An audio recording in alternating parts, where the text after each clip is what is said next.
88 mining लिजांचे renewal रद्द करपाच्या supreme कोर्टाच्या 2018तल्या निकाला आड गोंय सरकारान पुनर्विचार याचिका घाल्या. ही याचिका सुनावणेक घेवपाची काय ना ताचेर पयलीं कोर्ट निर्णय घेतलो म्हूण सुत्रां सांगता.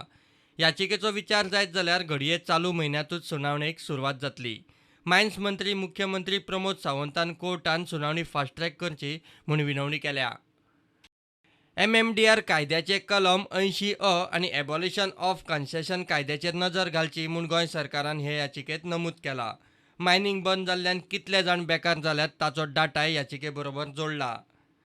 ते शिवाय मायनिंग डंप हाताळूंक परवानगी दिवची म्हूण सरकारान वेगळे याचिके वरवीं विनवणी केल्या. राज्याची अर्थवेवस्था आनी रोजगार जाग्यार घालूंक डंपाचो विलो लावंक दिवचो म्हूण सरकार सांगता. याचिका जानेराच्या पयल्या सप्तकांत कोर्टा मुखार येवंक शकता. गोंयांत वेगवेगळ्या मायनिंग सुवातींनी सादारण 750 मिलियन टन रिजेक्ट डंप आसा. प्रुडंटा खातीर सिनियर रिपोर्टर महेश घाडी.